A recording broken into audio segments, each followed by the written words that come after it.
Hi అండి, welcome back to our channel twigs kitchen. ఇవాళ మన కిచెన్లో Rakhi special healthy and tasty అయిన రాగి బిస్కెట్స్ని మీకు చూపించబోతున్నాను. ఈ రాగి మరియు బెల్లం బిస్కెట్స్లో కాల్షియం అలాగే ఐరన్ మెండుగా ఉంటుందండి. ప్యాకెట్స్లో ఉండే బిస్కెట్స్ని మీ పిల్లలకి ఇవ్వడం కంటే ఇలాగా రాగితోటి ఎంతో హెల్దీగా బిస్కెట్స్ చేసి మీ పిల్లలకు పెట్టండి. సాయంత్రం స్నాక్స్లోకైనా లంచ్ బాక్స్లోకైనా వాళ్ళ బోన్ స్ట్రెంత్ ఎంతో మెరుగుపడుతుందండి. ఇలా టేస్టీగా హెల్తీగా రాగి బిస్కెట్లని మీ ఇంట్లో వాళ్ళకు కూడా తినిపించండి. ఈ హెల్తీ రాగి బిస్కెట్ల కోసం నేను ముందుగా ఒక బౌల్ తీసుకొని అందులో 1/2 కప్పు వరకు నెయ్యిని తీసుకుంటున్నాను. ఒకవేళ మీ దగ్గర బటర్ ఉంటే బటర్ని కూడా యూజ్ చేసుకోండి. అలాగే 3/4 కప్పు వరకు తురుముకున్న బెల్లాన్ని తీసుకున్నాను. మీ దగ్గర జాగరీ పౌడర్ ఉంటే జాగరీ పౌడర్ని యూజ్ చేసుకోండి.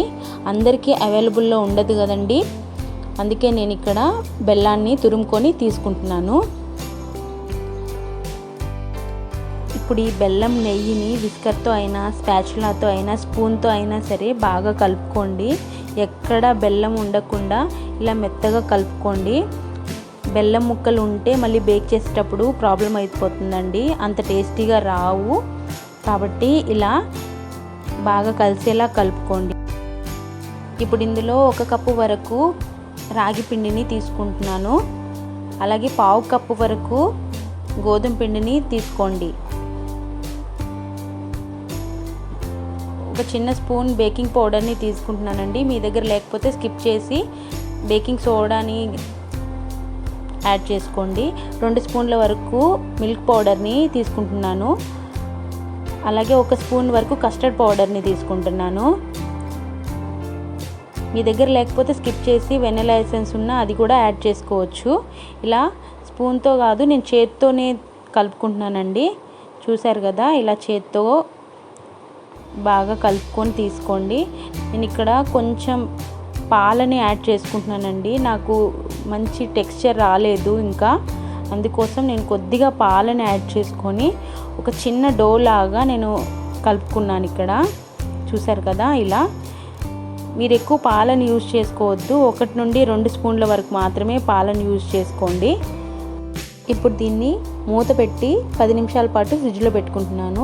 ఇక్కడ నేను మీకు ఓవెన్లో అలాగే స్టవ్ మీద కూడా ఎలా చేసుకోవాలో చూపించబోతున్నాను అండి బిస్కెట్లు. దానికోసం ఒక ట్రేలో ఒక బటర్ పేపర్ని పెట్టి దానికి నెయ్యిని బాగా అప్లై చేస్తున్నాను. ఇలా బాగా అప్లై చేసుకోండి బటర్ పేపర్కి. చూసారు కదా, 10 నిమిషాల తర్వాత మన డో. ఇక్కడ నేను ఒక స్పూన్ తోటి తీసుకుంటున్నానండి, కొలుచుకుంటున్నాను.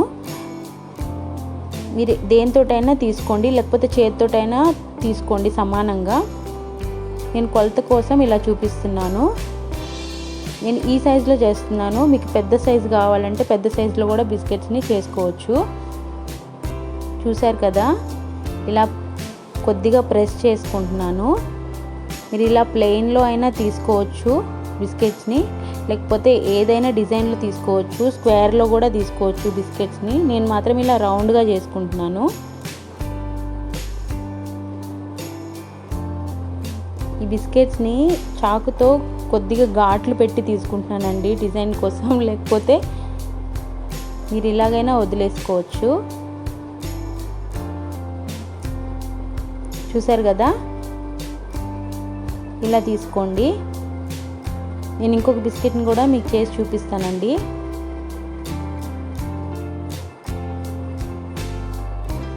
ఇలా ప్రెస్ చేసుకొని ఆ తర్వాత చాకుతోటి చిన్న చిన్న ఘాట్లు పెట్టి తీసుకుంటున్నాను. అంతే అండి, ఇలాగే మన అన్ని బిస్కెట్లని నేను చేసుకున్నాను. ట్రేలో దూరంగా పెట్టి తీసుకోండి, లేకపోతే బేక్ అయ్యేటప్పుడు మొత్తం ఒక బిస్కెట్కి ఇంకొక బిస్కెట్ అంటుకుపోతాయి. నేను ఇక్కడ కొన్ని బాదాంని స్లైసెస్గా కట్ చేసి తీసుకున్నాను. దగ్గర ఏ డ్రై ఫ్రూట్స్ ఉంటే వాటిని యూజ్ చేసుకోవచ్చు. టూటీ ఫ్రూటీ అయినా యూజ్ చేసుకోండి.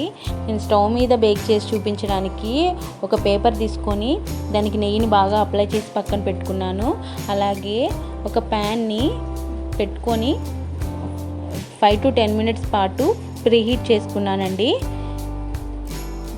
ఆ తర్వాత నేను రెడీ చేసి పెట్టుకున్న బిస్కెట్స్ని ఇందులో పెట్టి లో టు మీడియం ఫ్లేమ్లో హాఫ్ అన్ అవర్ వరకు నేను మూత పెట్టి కుక్ చేసుకుంటున్నాను.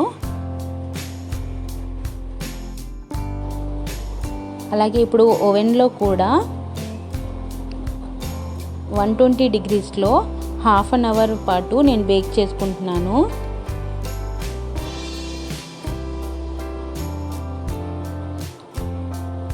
హాఫ్ అన్ అవర్ తర్వాత తీసి చూద్దామండి బిస్కెట్స్ని.